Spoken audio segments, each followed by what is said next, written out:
Hola, ¿qué tal? Bueno, bienvenidos a un nuevo episodio de su podcast favorito, Ideas. Primero quisiéramos agradecer a toda la gente que nos ha visto en nuestro nuevo canal de YouTube, que ya vamos a ir subiendo allá todos los episodios, y también toda la gente que nos escucha en Spotify. Y nada, sigan comentando, sigan suscribiéndose, dándole clic a la campanita, dándole like, la manito arriba, todo eso. En sí, el tema del que hablaremos el día de hoy es la educación y es un tema que está siempre en boca de todos.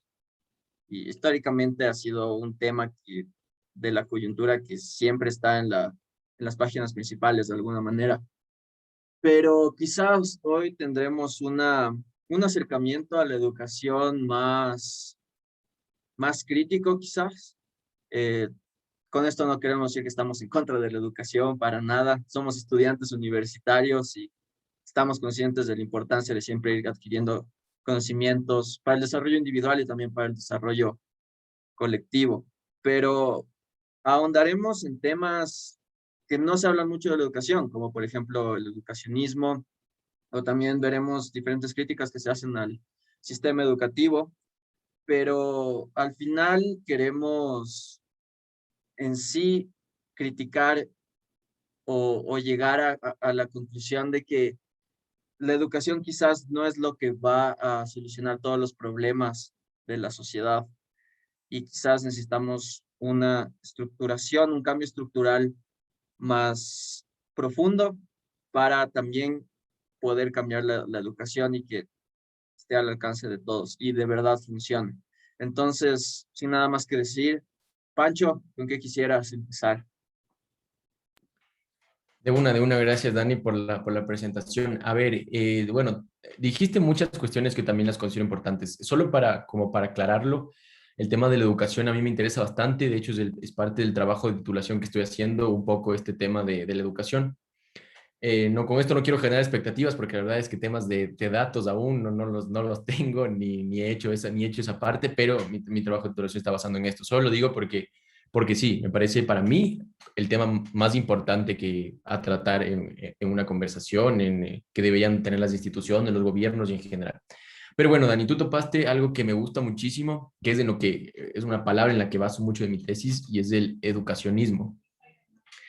¿Qué es el educacionismo? Como tal, no existe un autor del educacionismo o una corriente ideológica del educacionismo, o sí, no existe, digamos, un teórico que haya hablado sobre el educacionismo, sino más bien el educacionismo viene de esta idea, de este imaginario común, de que la educación, como tú ya lo dijiste, la educación es la vía para solventar todos los problemas, como usualmente se cree. O sea, esto es el educacionismo, a través de que si invertimos más en educación, si tenemos más instituciones educativas, si generamos más y mejor educación, simplemente las sociedades van a salir de la pobreza, van a tener mejores condiciones de vida. Y aquí es donde yo entro al tema crítico que tú ya lo mencionaste y que quisiera que partamos de aquí. No siempre es así. ¿Por qué? Porque esta es justamente una manera, me parece, muy mágica de ver a la educación, cuando realmente no es así. Por ejemplo, sí, evidentemente, ya lo dijiste tú, Dani, no estamos en contra de la educación, somos estudiantes universitarios y queremos que la educación es una vía. Simplemente ver a la educación como el paso único o como la variable única para determinar el bienestar de vida de una persona me parece errado. ¿Por qué? Por ejemplo, pueden existir instituciones educativas, puede existir acceso a la educación, pero ¿qué tal si las personas que asisten a esta institución educativa no tienen la alimentación necesaria o están rodeados en ambientes de violencia o no pudieron desarrollar sus habilidades cognitivas de buena manera? Entonces existen problemas estructurales que van a impedir que esa educación sea aprovechada. De esto quisiera que partamos, Dani. Para mí la educación ahorita no es un medio, como se le ve usualmente, de que la educación es el medio para lograr esto. Para mí ahorita la educación es un fin. O sea, primero deberíamos lograr que existan buenas condiciones para que se aproveche la educación y después la podríamos pensar como un fin. Me gustaría que partamos de ahí. No sé qué piensas tú.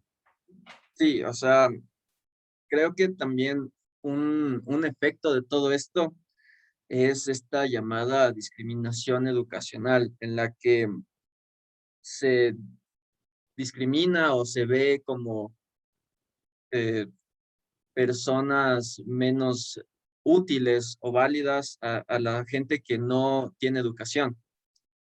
Entonces, aquí se crean muchas divisiones sociales sobre el nivel de educación y surgen muchos prejuicios contra las personas que tienen menos educación. Y la división social puede ser en base a los ingresos, al bienestar, también a la salud o al empleo, porque vemos que la educación puede crear divisiones en todos estos temas, ¿no? Y también vemos que al fin y al cabo las personas con más educación inevitablemente van a ser más aceptadas por la sociedad. Por eso se crean estas divisiones y como sentimientos más elitistas basados en la educación, cuando no debería ser así, debería ser algo como que más compartido y más colectivo, en mi parecer.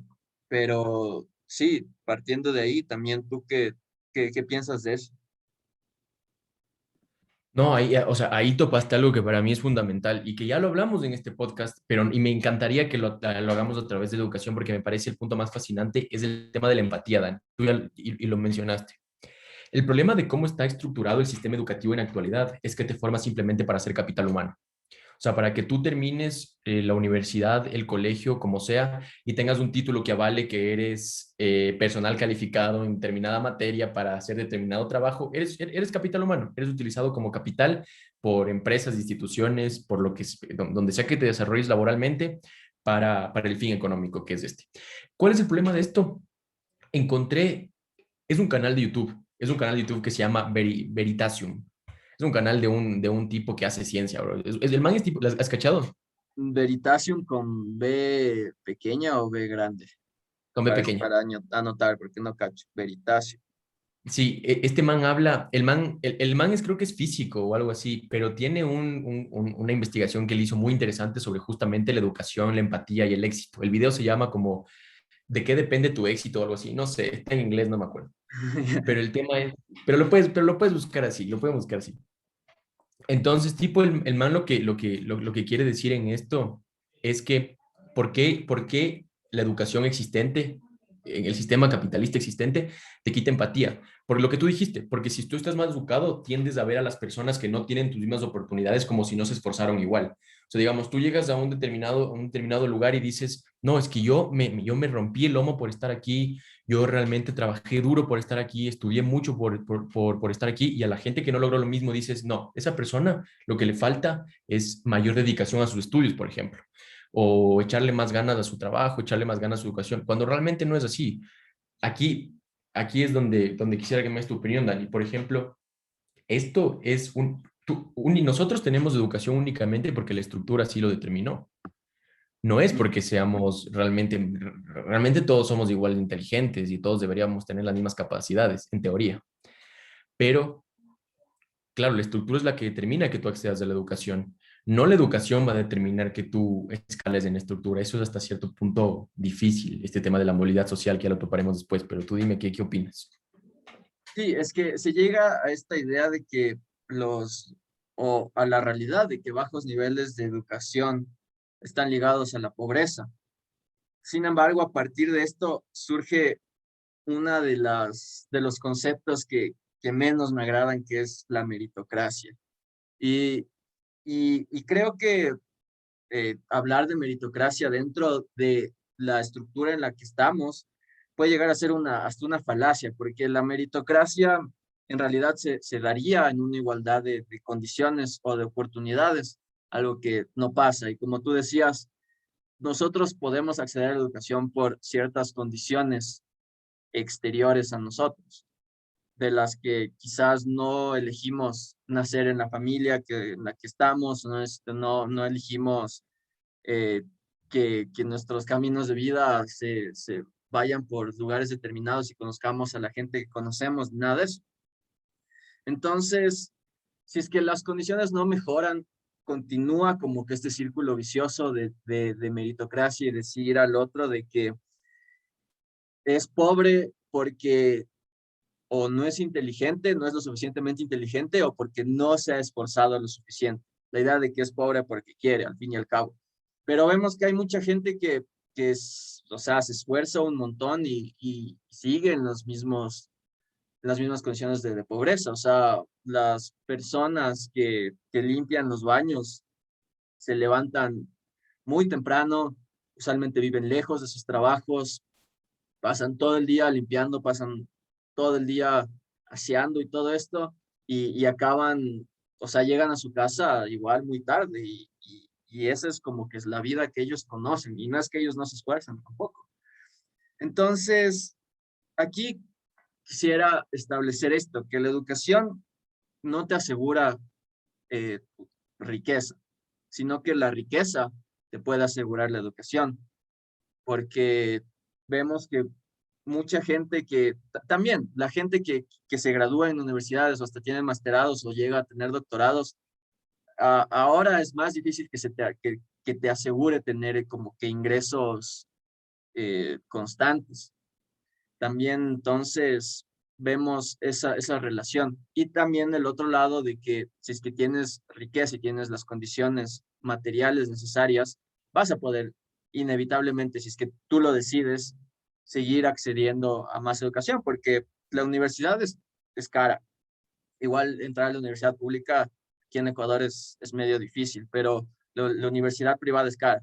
Y luego si ya quieres estudiar una maestría, es igual caro, y luego un doctorado aún más, y pasas como que todo este tiempo estudiando, que al fin y al cabo quizás ni siquiera te asegure estabilidad laboral, pero sí, no sé, tú qué piensas de esto, de que la educación no te asegura la riqueza, sino que la riqueza te asegura la educación? No, no, de eso estoy completamente seguro. Hay una investigación de, creo que, si no me equivoco, es Robert Connell de la Universidad de Harvard por el 2010. Tiene una investigación justamente sobre eso, y la investigación de él se resume en lo que tú acabas de decir. O sea, tus ingresos económicos son los que te generan educación, y no la educación lo que va a determinar tu nivel de vida. Pero topaste un término que a mí me parece fundamental y que sí me gustaría que nos detengamos a analizarlo, es el tema de la meritocracia. Porque, o sea, es un término muy interesante, igual que se habla muchísimo y se utiliza el tema de la meritocracia para justificar muchísimas cosas, o hasta incluso para generar discursos, y realmente no lo topamos a fondo. Te digo porque yo también, como tú, soy demasiado crítico de la meritocracia, no porque no cree en la meritocracia, sino porque no existe en el sistema en el que estamos viviendo. A mí la meritocracia como concepto, digamos, me llama bastante la atención. O sea, que todos, digamos, tengamos técnicamente las mismas oportunidades, el mismo acceso a oportunidades, a educación, a salud en general, que tengamos las mismas condiciones y que sobre todo podamos competir en igualdad de condiciones para acceder a un fin. Entonces, el concepto no me parece que está malo, solo que me parece que está desvirtuado en este sistema. Y eso es lo que me parece lo burdo del tema, es que la meritocracia es un término de la democracia que parte de la democracia liberal, y no se da, es imposible que se dé en la democracia liberal. ¿Sabes por qué te digo esto? Porque me parece más interesante todavía, porque te acuerdas que hemos hablado un poco de blockchain, que es un tema también bastante interesante. Ujú, ujú. No voy a profundizar en esto porque tenemos un podcast determinado para esto, pero por ejemplo, el blockchain es una tecnología que garantizaría la meritocracia, ¿ya? Y sobre todo, lo que me parece más interesante y que quería pedir tu opinión, es que la meritocracia es más fácil que se dé, o mejor dicho, es más eficiente que se dé un Estado socialista que un Estado capitalista. Porque el Estado socialista realmente, digamos, y aquí, ojo, ojo, ojo, no quiero, con esto no quiero que se lleve a malas interpretaciones, pero digo, hablando idealmente de un Estado socialista ideal, que yo creo que blockchain podría lograrlo, que blockchain no es nada, digamos, a lo que estaba hablando Marx, así que no va por ahí, por ejemplo, pero, pero sí, la meritocracia es se daría de mucha mejor manera en un Estado socialista. De ley alguien dijo, ¿por qué no te vas a vivir a Cuba? Sí, sí, sí, sí. Ahorita alguien escuchó esto y ya de ley ya soy fan de Venezuela. Sí, pero es verdad, o sea, yo concuerdo contigo porque, como dije antes, las condiciones y una igualdad de condiciones, sobre todo, una igualdad de oportunidades, la que de verdad puede generar meritocracia, porque meritocracia al fin y al cabo sería como que el dominio de los que tienen derecho a recibir algo, o sea, a recibir por algo que hicieron, o sea, es este derecho de que tú tienes de como que escalar en la jerarquización social por tus méritos, por algo que tú hiciste, o por algo que tú lograste. Pero eso no se puede dar en un sistema en el que o sea, si es que ya naces en una familia con dinero, adinerada, inevitablemente vas a seguir como que en esa estructura, porque eso es otro tema, la movilización social, qué tan, qué tanto se da. Y con el tiempo vemos que mientras va avanzando o la sociedad o mientras va avanzando la historia es mucho más difícil acceder a esta movilización social. Y usualmente la movilización que se da no es hacia arriba, no hacia abajo. Usualmente, bueno, este término como clase media ya es cada vez más difuso y cuando estás en la clase media es más fácil de Y que bajes. ¿Qué? no, no, y en una pandemia más aún, digo. Claro, claro. Y si estás en la clase media es mucho más viable que bajes a una clase pobre a que asciendas a las clases altas. Entonces, la meritocracia puede funcionar como vivimos, o sea, y también toda esta gente, esto se va esparciendo por toda esta gente en internet que dice, no, esfuérzate, mentalidad de tiburón, si es que haces eso vas a llegar a donde tú quieras, pero no toman en cuenta el hecho de que hay personas que no tienen ni qué comer ni al siguiente día, no saben cómo van a sobrevivir, o hay niños que pueden ir al colegio, pero deben cuidar a sus hermanos o deben ir a trabajar o van al colegio, pero no desayunan y eso también afecta la forma en la que tú adquieres conocimiento, porque si es que no comes bien o si es que tu mente está en otras cosas como cómo voy a poder comer hoy, no vas tampoco a prestar atención a las clases, no te va a interesar y claro, es como la bola de nieve que solo se sigue como que llenando y no, y al fin y al cabo te quedas en lo mismo. Entonces es, pero no sé, también hay ejemplos que la gente le gusta dar de como que ve, este man era pobre y ahora eres full, y eres millonario. Usualmente en Ecuador se da mucho este ejemplo con futbolistas, por ejemplo, pero, pero también vemos que eso es uno entre miles, entre millones a veces. O sea, qué tan fácil es como que puedas llegar a ser futbolista o lo que sea también. Entonces, no es que existe una meritocracia real. Sí, esas son las excepciones que confirman la regla. O sea, es específicamente eso. Y además me parece muy interesante esto porque em, ya me olvidé lo que iba a decir. Estaba pensando en otro concepto. A ver, primero, bueno, para aterrizarlo esto, es que el tema es que, claro, tú estás mencionando todas estas cuestiones que son parte de la pobreza, pero es que hay que hacer una diferenciación muy importante porque a veces no la comprendemos. Puede que sea obvio, pero es que existe una gran diferencia entre pobreza crónica y pobreza transitoria. Por ejemplo, tú estás dando ejemplos de lo que viene a ser una pobreza crónica, de que necesitas ayuda externa sí o sí, pero ayuda externa continua y bastante integral para que tú puedas salir de la pobreza. Sobre todo los sectores como los sectores que tú estás poniendo el ejemplo. Sí, ya me acordé, por esto era. Los sectores que tú estás poniendo el ejemplo como los futbolistas y estas cuestiones, no digo que no digo que no, que todos sean en pobreza transitoria, pero la gran mayoría sí, porque eso existe un indicador en pobreza crónica, Dani, que me parece indispensable, que es también la personalidad de las personas, que a veces las personas no tienen, bueno, más que la personalidad, las habilidades sociales. Existen personas que a veces justamente por su pobreza extrema no logran generar habilidades sociales. Y esto les hace que simplemente no puedan desarrollarse en la sociedad.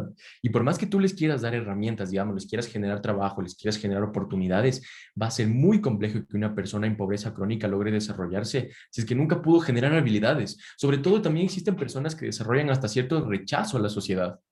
Porque, claro, ellos también están en un lugar de injusticia y pueden, ok, ¿por qué a mí me tiene que pasar esto? ¿Por qué yo estoy desde este lado por qué estoy en esta cara de la moneda? Todo esto hace que se vayan perdiendo habilidades sociales. Por eso es que a mí este indicador me parece preciso al momento de hablar de indicador de pobreza, porque, ajá, muchas veces se habla, sal, trabaja, lógralo. Es pensamiento mágico, eso es pensamiento mágico, porque tal vez tú sí tienes las habilidades sociales para hacerlo, porque tú puedes salir y puedes comunicarte con las personas. Existe un problema, y esto no es mentira, existe un problema que se llama analfabetismo. Existen personas que ni siquiera pueden comunicarse, pero si nos queremos ir a un punto extremo, entonces ¿Cómo? Ajá, es verdad. No, no, no.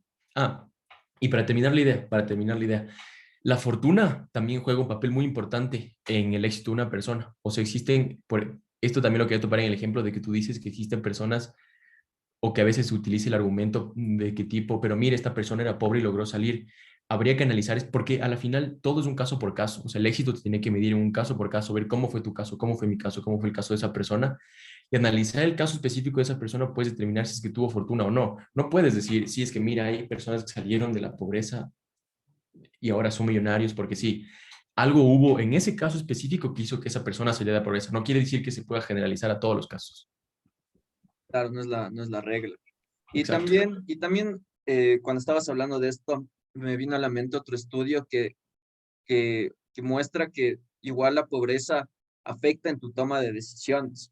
O sea, si es que todo el día estás como que pensando en cómo vas a sobrevivir o qué, o estás pensando muy a corto plazo, porque así tus condiciones hacen que tú pienses. O sea, no es que piensas a corto plazo o no es que no ahorras porque eres tonto o vago o solo quieres gastar la plata, sino que quizás tu habilidad de poder como que tomar decisiones o ver qué puede pasar en el largo plazo se ve, se ve disminuida por las condiciones en las que estás. Entonces, si es que toda tu vida has vivido como que esto de sobreviviendo al día, también tus decisiones inevitablemente se van a basar en eso, no solo en cómo sobrevives, sino en otras cuestiones de tu vida.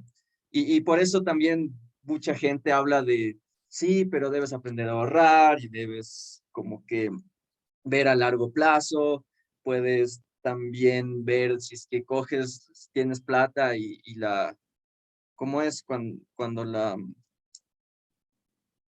pones como en Wall Street o algo así? Cuando lo Invertirla. puedes invertir, claro, ajá, puedes invertir en un negocio, lo que tú quieras, pero también no toman en cuenta esto, que la toma de decisiones usualmente en la gente que tiene extrema pobreza se ve como que siempre queriendo hacerlas al corto plazo y eso también afecta mucho. No, Dani, una manera que me gusta muchísimo a mí ver esta cuestión y es el tema del corto plazo y largo plazo. O sea, eso es una realidad y es algo que me parece muy, muy importante porque es cierto. No, o sea, ni siquiera creo que se debe explayar mucho simplemente para dar mi opinión. Es verdad, o sea, si es que tú no tienes las capacidades o las condiciones para poder establecer planes a largo plazo, o sea, es muy difícil que logres que puedas salir de la pobreza, o es muy difícil que que puedas tener éxito. Porque aquí también existe esta cuestión, o sea, ¿qué es éxito? ¿Qué es éxito y cómo todos deberíamos, y por qué todos debemos perseguir una cierta determinada idea de éxito? Porque también por eso medimos la pobreza de varias personas. Pongo un ejemplo. Esto va a ser un ejemplo un poco más aterrizado, no sé si todos tengan relación, pero por ejemplo, yo soy de Chimborazo, una provincia del Ecuador, que Chimborazo es la provincia con mayor población indígena del Ecuador, ¿ok? Y haz de cuenta que, bueno, esto sí es una realidad, por ejemplo, en temas de desnutrición, Chimborazo es el índice más alto, pero también Chimborazo tiene el índice más alto de pobreza, porque simplemente las personas indígenas, que son la mayoría, que en Chimborazo existe la mayor población de personas indígenas, no tienen el mismo modo de vida que las personas que, digamos, han adoptado un cierto modo de vida occidental. Entonces, por eso también tendemos a considerarlas como pobres, como que si esas personas tendrían que llegar al mismo objetivo que nosotros, o como que si unas personas de cierta comunidad que se criaron de manera distinta deberían entender la vida igual que nosotros. Aquí no quiero afirmarlo esto, porque de hecho quise hacer la investigación sobre esto, pero ya hubieron temas que complicaron la cuestión. Pero sí que he leído literatura sobre esto, y tú también sabes, Dani, sobre esto, que a veces los ganadores tratan de medir el éxito de otras personas a través de sus condiciones y no centrarse, porque tal vez para esas personas no significa lo mismo pobreza. Sí, y aquí también podemos entrar al tema de cómo la pobreza también se relaciona con tu etnia o con tu raza. Por ejemplo, usualmente la gente cuando va caminando por la calle y ve a un negro, les da miedo. O sea, aunque sea un tipo ahí que no quiere hacerle nada a nadie, la gente, o sea, como que dice, no, me voy a cruzar de vereda por si acaso, lo que sea. Entonces también se crea una discriminación racial en cuanto a la pobreza. Y también aquí en Ecuador hay muchos indígenas e históricamente han sido relegados a estas posiciones porque los indígenas usualmente son explotados. Claro que también hay élites indígenas y han surgido nuevos de estos, sobre todo en Otavalo, por ejemplo, que es una ciudad acá en Ecuador, pero, pero se les enfrasca así a los indígenas y se puede llegar hasta la idea de que los indígenas no son ciudadanos, o sea, como que no deben gozar los mismos derechos, aunque sea inconscientemente, hay personas que creen eso. Eh, Podemos ver eso en el discurso de muchos políticos, en discursos de medios de comunicación, cómo ven al indígena, sobre todo en estos países andinos, como un ciudadano de segunda, como alguien que, que no, que no tiene los mismos derechos o merece eso. Y también hay que entender que eso tiene que ver mucho con la pobreza, porque muchas de estas personas viven en situaciones de pobreza o, como tú dices, también índices de desnutrición, analfabetismo, y se sigue también reproduciendo estos discursos en toda la sociedad. Sí, sí, sí. Creo que con esto, o sea, algo que me parece interesante que lo hemos aterrizado también es que el sistema educativo existente, ¿por qué estamos en contra? Es por esto, a la final, porque te quita empatía. Es simplemente por eso. No es que estamos en contra de la educación. Simplemente la estructura está mal establecida. Bueno, no sé cómo decirlo, pero ajá, la educación como existe ahora te quita empatía. Te quita empatía sobre todo porque te establece un concepto de lo que tiene que ser civilización. Por eso, a mi parecer, es lo que estas personas, como tú dices, indígenas, a veces son relegadas, porque no comparten la misma idea de civilización. Y constantemente las élites, como tú dices, yo creo que están empujando a que estas personas tengan el mismo modo, sí, la misma manera de conceptualizar lo que viene a ser civilización en caso de que exista también la civilización. Ya topamos este concepto y hablamos de lo dañino que puede ser el término civilización. Entonces, a mí lo que más me preocupa, simplemente para dejarlo como el paradigma y que no se entienda que estamos en contra de la educación, es que simplemente el modo o las estructuras de las instituciones educativas existentes te quitan empatía, te quitan totalmente, te queda muchísima empatía y creo que esa es una no sé, de la receta, para, si existiría una receta para el progreso, me parece que empatía sería como que lo primero y nos hace falta muchísimo de eso. Eso nada más es lo que quería concluir con lo que hemos hablado hasta ahora. No sé, también puedes, si tienes más temas. Claro, o sea, creo que justo acabas de decir como que una buena introducción a lo que quería hablar ahora, que es Sí, sobre el sistema educativo y cómo está estructurado esto. Porque he hecho un par de investigaciones en algunas clases sobre un poco críticas al sistema educativo y estas las basé en Foucault, que bueno, Foucault ahora es una figura medio controversial, pero creo que sí ha hecho aportes que pueden seguir vigentes hasta ahora. Y cómo logré hacer esta crítica al sistema educativo? No soy el primero tampoco, se han hecho a partir de Foucault. Es con su libro Vigilar y Castigar. No sé si cachas, es en sí una crítica al sistema penitenciario, al sistema carcelario, y establece cómo las cárceles, eh, como un ejemplo, las cárceles crean esta idea de una sociedad disciplinaria. Una sociedad disciplinaria donde los individuos son homogenizados y, y no tienen como que una libertad de pensamiento per se.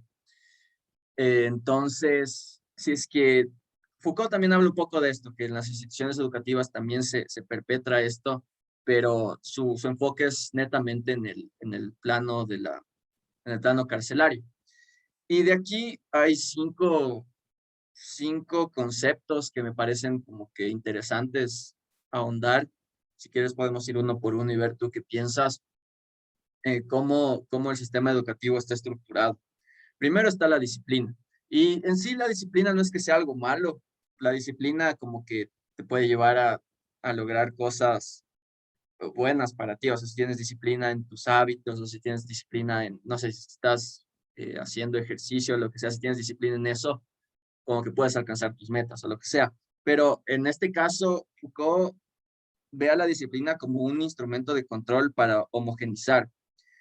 ¿Por qué? Porque estandariza conductas en los estudiantes. O sea, lo típico en el colegio de que del uniforme o no puedes decir esto o debes comportarte de tal manera, o en algunos colegios, no sé si es que te pasaba a ti, que te debes cortar el cabello o no puedes usar piercings ni nada de eso, es como que te, te quieren homogenizar a partir de la disciplina.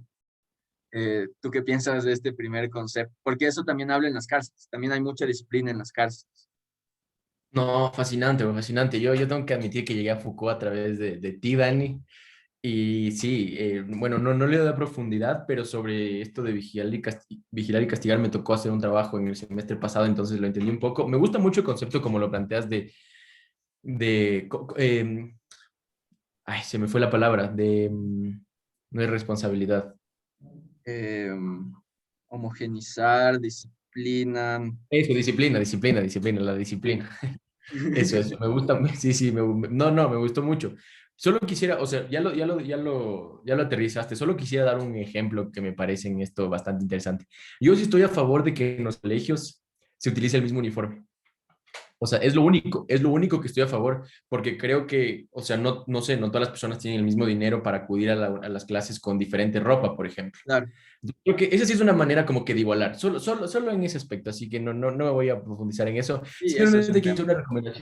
Simplemente quiero hacer una recomendación de un anime que se llama, que se llama Monster, donde el personaje principal es Kenzo Tenma y y tiene que ver muchísimo con esto que está diciendo el Dani. Entonces, tal vez si quieren una recomendación bastante mundana y banal sobre vigilar y castigar, recomiendo esta serie. Pero no, de acuerdo, Dani, sí, de acuerdo con todo esto. Sí, después de la sección otaku del podcast. Sí, sí, sí, sí. eh, El Dani claro, odia, el Dani odia a los otakus, por si acaso. No, mentira. muy dentro quizás los amo, muy dentro quizás sea uno en el closet. Pero bueno, es que, claro, lo del uniforme también desde esa mirada concuerdo contigo, porque el uniforme puede hacer que no hayan estas diferencias como que muy obvias entre como clases sociales en una institución educativa. Y eso es un punto válido. Pero veámoslo en el tema de las cárceles, por ejemplo. Cuando todos tienen el mismo uniforme, este típico uniforme naranja, Foucault ve eso como una forma de estandarizar también conductas. Y claro, puede ser medio raro traspasarlo al término, sí, educativo por la funcionalidad que puede llegar a tener el uniforme. Pero bueno, ese es el primer concepto. Luego está la docilidad, que aquí habla de que la disciplina no se aplica solo en el cuerpo, o sea, no es algo solo físico, sino en el alma. Y bueno, ya hemos hablado del alma, de la purificación del alma, en todo esto, pero a lo que quiere decir Foucault con esto es que la disciplina también puede llegar a afectar la forma en la que tú ves o tus pensamientos o cómo tú ves el mundo, cómo tú te comportas. No solo es que te castigan en el término físico, no es solo que, que, que te pegan o yo qué sé, sino que también en tu alma, como que en este término alma más filosófico, también te afecta. Y por medio de este soft power, se crea docilidad en los sujetos para también mantenerlos como que reproducir todas estas conductas y también reproducir la disciplina. Entonces, ese es el segundo concepto. ¿Tienes algo que agregar al concepto de docilidad o esto de que la disciplina no solo se aplica en el cuerpo, sino también en el alma de los individuos? Me gusta más inclusive esto de la docilidad, porque me parece que es inclusive mucho más peligroso que el tema de la disciplina, digamos, o sí, de la estandarización a través de cuestiones más tangibles o físicas. Solo, y para pasar al siguiente concepto, porque la verdad es que me está gustando mucho esto para después sacar una conclusión final. Estos dos conceptos yo los relacionaría con algo que nosotros hemos estudiado en relaciones internacionales que se llama el Smart Power. O sea, en primer lugar, la disciplina sería como el Hard Power y Ujú. luego la docilidad sería como el Soft Power, pero si las combinan las dos sería un Smart Power. O sea, te dominan de todas las aristas, ¿no? No tienes Claro, técnicamente escapatoria desde lo tangible, desde el alma, de todo. Me está gustando bastante esto, Danito. claro, eres dócil, eres como que te mantienes en una posición de subordinación y como que no tienes ese ímpetu por hablar por ti mismo, o por luchar porque se respete tu integridad. Bueno, la siguiente es mucho más, va mucho más al punto, que es el control del tiempo. Aquí vemos que esto se usa por medio de los horarios y Foucault dice que el control del tiempo crea individuos subyugados y temerosos. ¿Y por qué pasa eso? Porque, claro, o sea, si es que llegas tarde a una clase, quizás no te dejan entrar, te conectas tarde a un Zoom. Actualmente en la pandemia puede ser que ciertos profesores ya como que te pongan cero o te pongan falta. Y eso también como que te hace estar siempre como que no puedes estar relajado, porque el tiempo apremia, o sea, debes estar en esta hora, en esta clase, y debes como que entregar este deber a esta hora, todo esto. Entonces, para Foucault, el control del tiempo se crea individuos subyugados y temerosos. Ese es el segundo concepto, y esto se ve en el horario. Si tienes algo que agregar al concepto del control del tiempo. Simplemente me gusta lo que tú ya dijiste, que me parece genial, pero me gusta mucho también, si lo ves de esta manera, el hecho de que siempre tengan controlado tiempo, puedas para estas dudas. El hecho de que tú siempre tengas que estar, sí, de que tu tiempo siempre tenga que estar controlado, es lo que te impide que tú justamente puedas, no sé, tener acciones, no quiero decir subordinadas, pero que sí, que justamente te permite el tiempo para hacerlo. Siempre tienes que llegar temprano a clases, tienes que cumplir con los horarios que te imponen para estar un trabajo, tienes una hora de entrada, una hora de salida, entonces sí, parece que te quita también, eso me refiero, te quita mucho campo de acción para tú tratar de cuestionar las estructuras que existen. Ajá, te están controlando algo bastante específico de las condiciones humanas, que es el tiempo, sí. Claro. Y también no te falta este tiempo al ocio, que es importante en tu desarrollo también personal. O sea, el hecho de que no puedas hacer las actividades que te gustan fuera de tu horario por estar con deberes o por tener que dormirte temprano o lo que sea, también te afecta en tu desarrollo personal. Bueno, el siguiente es el examen. Aquí mediante el examen lo que se hace es medir y sancionar. O sea, si es que tú como que se mide tu conocimiento a través de un examen estandarizado y se te sanciona con la nota. Esto no necesariamente refleja conocimiento, Exacto.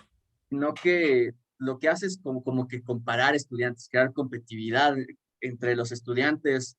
Hay muchos casos de esto, o sea, hay muchos cursos o lo que sea que son súper competitivos por este hecho de que tengo mejor nota que tú, y se crea como que esta comparación entre estudiantes. Esto afecta a la empatía porque solo quieres como que siempre tener mejor nota que el otro y ya. Y esto también recalca relaciones de poder, o sea, yo soy tu profesor, te pongo esta nota y ya, o sea, las relaciones de poder son así verticales. Entonces, claro, el examen lo que hace es medir y sancionar cómo está estructurado en el sistema educativo, porque no necesariamente es conocimiento, sino quizás es más dirigido hacia qué tanto puedes memorizar y qué tanto puedes como que a partir de tu memoria responder las preguntas. Sí, y es justamente a la final un tema estructural, o sea, A ver, obviamente para esto se necesitaría evidencia empírica, pero yo creo que es fácil deducir también por el tema estructural, que no siempre las personas que tienen mejor notas, digamos, en el colegio, por ejemplo, son las que van a tener mejor éxito en la vida, si es que lo quieres ver así, Claro, porque al final depende de muchas otras cuestiones. Entonces, totalmente el tema de la calificación, como tú lo estás diciendo, es una manera bastante, sí, es una manera bastante burda de medir el conocimiento de las personas. Por eso yo estoy a favor de, por ejemplo, exámenes como los ensayos, por ejemplo, claro, eso, porque creo que ahí sí tú tienes que hacer un análisis, ahí sí ya no estás memorizando un concepto, sino que tú tienes un concepto y lo tienes que aplicar en algo específico, digamos, también ya estás desarrollando algo. Me parece mucho más interesante ese tipo de trabajos. Por eso yo lo disfruto más y me parece mucho más válido. Pero sí, estos exámenes de literalmente de 30 preguntas y sobre todo que se den los exámenes. No 30 tengo nada en contra de minutos. debate. Sí, sí. 30 preguntas en 20 minutos. Literal, es como que, y sobre todo esto es una en contra de las matemáticas, pero por lo general es así, es de tipo memorizar todo y hacerlo así, yo tengo mejor nota que tú, sí, es absurdo. Claro, parece chiste, pero es anécdota. Y lo Porque, peor es que es anécdota, ¿no? ajá, y eso se ve más como que ahora en esta época de clases virtuales, como ahora los exámenes son así, o sea, usualmente son de opción múltiple y debes ir ahí llenando, tienes tiempo y no da mucho para poder reflexionar. Por eso también estoy de acuerdo contigo de que quizás mandar ensayos o exámenes más de reflexión mejoran las condiciones y pueden también reflejar lo que de mejor manera de las capacidades del estudiante, de analizar, de criticar y de llegar a conclusiones. Eso estoy de acuerdo contigo. Dani, ¿te acuerdas? Perdón que te corte, solo para, porque me imagino que vas a pasar al siguiente punto.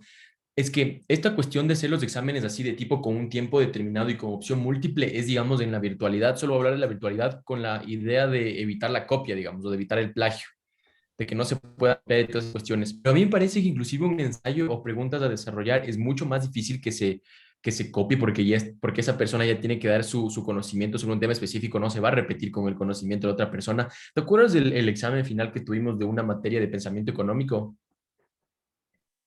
Ah, sí, sí, sí, sí. Que Eso era un eran examen, eso era un preguntas, examen a desarrollar totalmente, claro, claro, de desarrollo. de desarrollo. Y me parece que es la mejor manera de llevar un examen. Sí, tienes que desarrollar. Es difícil, evitas la copia y al mismo tiempo estás evitando que se memorice y calificar siempre al estudiante por la capacidad de retención que tiene, sino por la capacidad de análisis. Solo quería dar este ejemplo porque pasa mucho, como tú dijiste, en pandemia, en Ah, virtualidad. exacto, y esto hace también que no se genere o no se vele por un pensamiento crítico, porque al estar así siempre respondiendo todo memorísticamente hace que no cuestiones poco los conocimientos que te dan, solo los memorizas y los sueltas y al siguiente día te olvidas porque Ya no solo lo te lo sabes, ¿verdad? memorizaste para el examen. No es que lo interiorizas, no es que lo aprendes de verdad, solo es algo muy superficial. Entonces, sí, eso también es otro tema. Y el último concepto es el diseño del espacio. Aquí Foucault da el ejemplo de que en las cárceles hay esta figura del panóptico, que Sí, es sí. como que el edificio central en la cárcel y es de donde como que los guardias siempre te están vigilando. Entonces, tú, aunque no te estén vigilando, te sientes vigilado. O sea, no importa si es que un guardia está ahí o no. El hecho de que esa estructura, o sea, el panóptico esté ahí presente, ya te condiciona en cómo tú te comportas. Y eso, como que al transferirlo al tema de las instituciones educativas, también se usa como que el diseño del espacio para, primero, anular a colectividad, porque se diferencia entre el poder y el individuo, o sea, como que el poder está en este edificio central, en el colegio, lo que sea.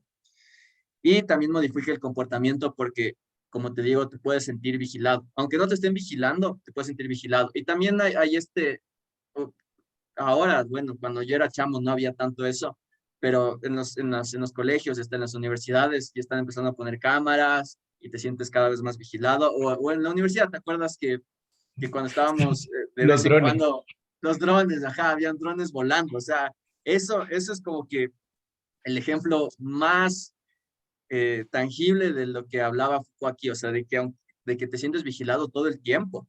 Y también, no solo estas instituciones, sino también en tu vida diaria, también te puedes sentir vigilado por cámaras de seguridad en todos lados, o la de sonríe, estamos filmando, Sí, y no es terrible, importa, no, ajá, no. claro, y quizás las cámaras ni siquiera funcionan, pero el hecho de que la cámara esté ahí hace que tú te comportes de tal o cual manera. Entonces, eso también se ve en las instituciones educativas, en el sistema educativo, que condicionan tus comportamientos a través de la vigilancia.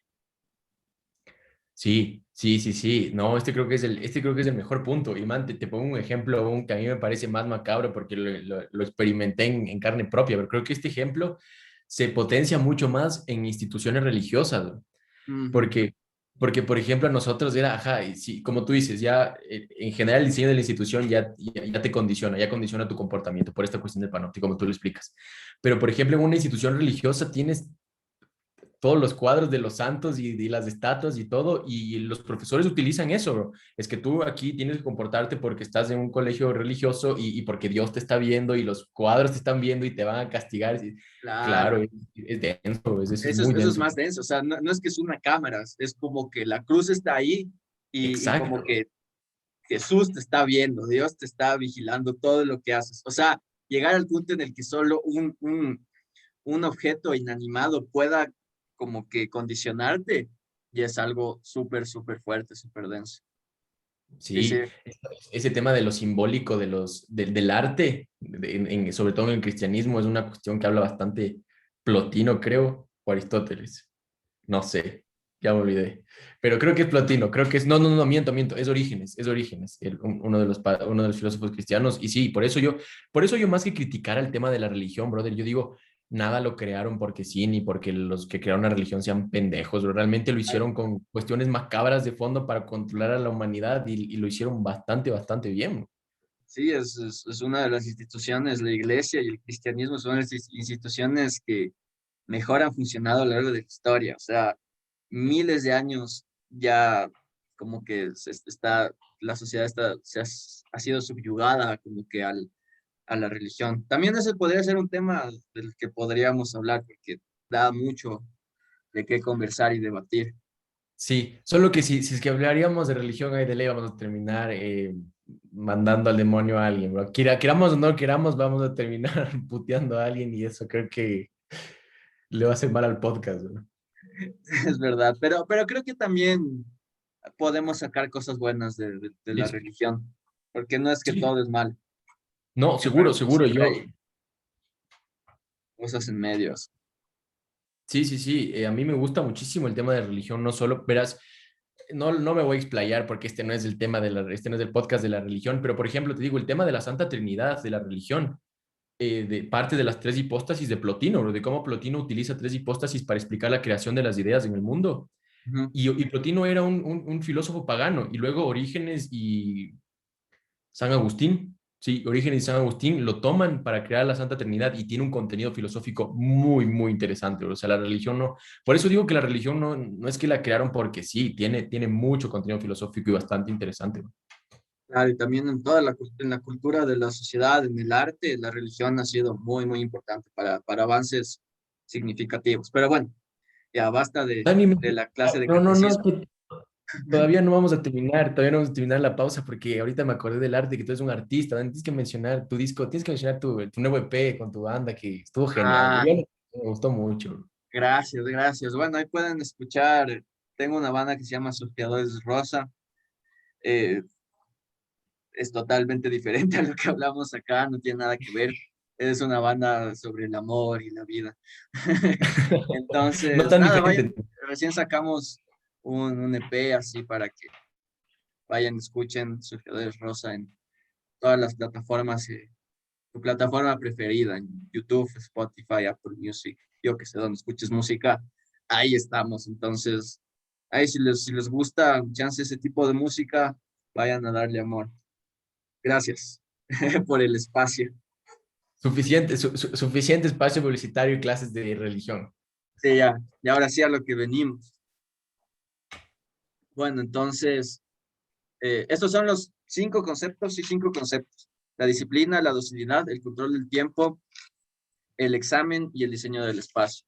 Entonces, lo que hace este sistema capitalista es que se vale del sistema educativo para reproducirse, porque lo que hace es crear sujetos útiles para la sociedad capitalista. O sea, como tú dices, como capital humano o personas que se adhieren a esto, o sea, que son dóciles, que salen del sistema educativo y, y entran en la sociedad y ya tienen como que ciertos patrones de comportamiento y todo este tipo de cuestiones. Y esto hace que el sistema educativo se degenere ya la educación es algo de segundo plano. Aquí lo que te enseñan de verdad es hacer un sujeto dócil, un sujeto que pueda servir para seguir reproduciendo el capitalismo y un sujeto que solo vaya a su trabajo y siga las instrucciones que le dan y ya, y vivir así toda su vida. Entonces, eso es otro tema, cómo el sistema educativo puede reproducir ciertos vicios del sistema capitalista.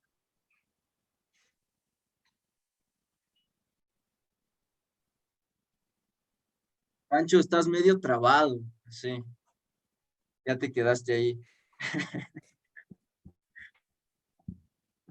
Dani, ¿me escuchas? Creo que falleció mi... Sí, parece que ya está en un lugar mejor. ¿Me escuchas? Sigues trabado, o sea, tu imagen ya quedó ahí trabada. Ahí ya te estás moviendo de nuevo. Algo no.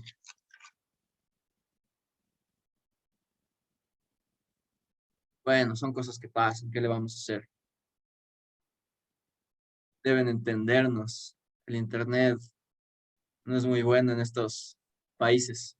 Ya Dani, he estás de vuelta, vuelto. creo que estás de vuelta. Falleció todo, ¿no? Se apagó, no sé qué pasó aquí. Ajá, tenemos internet de país en vías de desarrollo.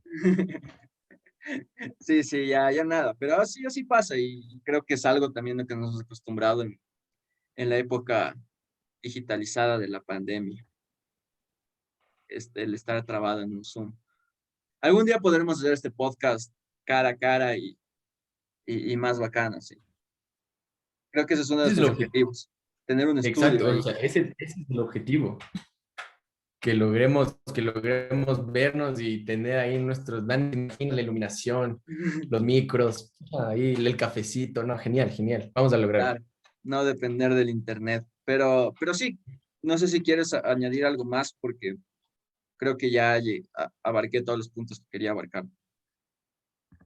No, no, no, creo que no. O sea, como segunda conclusión, digo, ya llegamos a una conclusión antes, que es el tema de la empatía y de cómo la educación te quita empatía. Ahora, como segunda conclusión, simplemente me gustaría mencionar y recalcar el tema de que la educación, como está estructurada, como tú ya lo mencionas, las instituciones educativas no están creadas para que realmente el ser humano se desarrolle de mejor manera. Lo que están creadas es únicamente para crear una persona dócil que cuando salga de la institución educativa no es que tenga una formación académica, cognitiva, profesional, sino que sea dócil, sea moldeable para las instituciones, sea moldeable para los gobiernos y que no termine sí, en cuestiones subversivas o cuestiones así, que es al final lo que desean evitar las élites. Entonces, no, me parece esa conclusión muy importante de dejar de endiosar las instituciones educativas como existentes y verlas como es que no, es que más instituciones educativas. Yo creo que para terminar, una buena conclusión que me parecería sobre este tema es el tema que hablé sobre Zizek en el podcast de Save Ralph. Vayan a escucharlo en el que Zizek habla de que usualmente estamos centrados en las cosas, mejor dicho, que no tomamos las cuestiones desde su estructura, desde su fondo. O sea, ¿por qué? Porque usualmente decimos, sí, más educación, mejor educación, pero el problema es estructural. ¿Por qué en lugar de mejor educación o más educación, primero no decimos, bueno, primero arreglemos las condiciones de vida de las personas? Cuando ya Ujú, tengamos ujú. esa parte hecha, ahí podemos pasar a que la educación sea efectiva. Eso me parece una conclusión interesante. Claro, esa conclusión también quería llegar porque usualmente solemos distorsionar la causa y el efecto. Creemos que la causa de los problemas de la sociedad, los problemas estructurales de la sociedad, es la falta de educación. pero en realidad la falta de educación puede ser el efecto de problemas estructurales. Exacto. Entonces, por eso es mejor como que atacar eso primero, la estructura, los problemas más estructurales, para a partir de eso crear las condiciones necesarias para que la educación de verdad funcione bien y que podamos llegar también a esta figura de la meritocracia, podamos llegar a que más personas tengan las capacidades necesarias para su desarrollo personal y podemos llegar a un punto en el que la empatía prime en la sociedad y un sentimiento de colectivo, no de competencia. Y eso creo que puede mejorar las cosas, pero no sé, lo ideal a veces es muy difícil que suceda, Como pero todos son ideales. claro, pero es bonito de vez en cuando tener ese tipo de esperanzas en la sociedad. Pero bueno, eso, creo que esa es esas son las conclusiones más importantes que podemos llegar con el tema de la educación. La educación no va a salvar todos los problemas, sino que primero hay que arreglar los problemas desde diferentes, eh, atacarlo de diferentes aristas y la educación inevitablemente mejorará. No, de acuerdo con todo eso, Dani. Creo que ya hemos dado los dos las conclusiones del podcast. La verdad me gustó muchísimo este episodio más que otros porque creo que sí estamos tocando, me gusta cuando tocamos tal vez los temas base o los temas estructurales. Realmente me gustaría seguir conversando sobre el tema, pero mi internet no da para más. Es más, ya me está lanzando flashes de voy a fallecer, así que tienes que hacer esto rápido. Así que no, simplemente creo que no puedo concluir nada más, sino que tratemos de generar, siempre, tratemos de generar más empatía, o sea, dejemos de verle, dejemos de endiosar a la educación y entender que como está constituida ahorita, es una forma de dominación. Es una forma de dominación y acceder a la educación en el sentido liberalizador es un privilegio. O sea, no todas las tienen el privilegio de acceder a una institución educativa y utilizarla como un arma de guerra. Entonces, eso simplemente, Dani, creo que de mi parte eso es lo que puedo concluir. Sí. Igual, usa tu privilegio y debes estar consciente de tu privilegio para causar cambios hacia, hacia el bienestar social. Entonces, eso también es otro punto importante. Bueno, ahora sí, creo que ya lo podemos acabar acá. Recuerden en Spotify, síganos, siempre estén pendientes. Cada domingo subimos un nuevo episodio. Si nos estás viendo de YouTube, ya sabes todo lo que debes hacer. Comenta, suscríbete, dale click a la campanita, dale La manito arriba. campanita.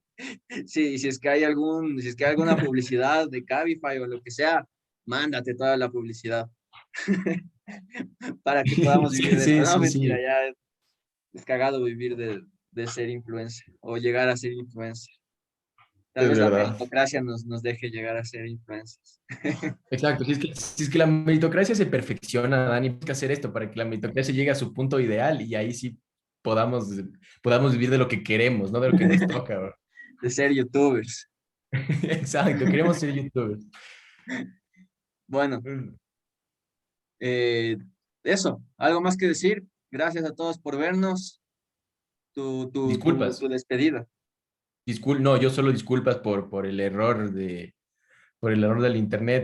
Nate Life, si estás viendo esto y me quieres patrocinar, pues en caso estoy dispuesto a nada más. Gracias. Bueno, eso. Gracias a todos por ver un nuevo episodio de Ideas y nos vemos en una siguiente ocasión. Dios mediante. Chao. Dios primero, primeramente Dios.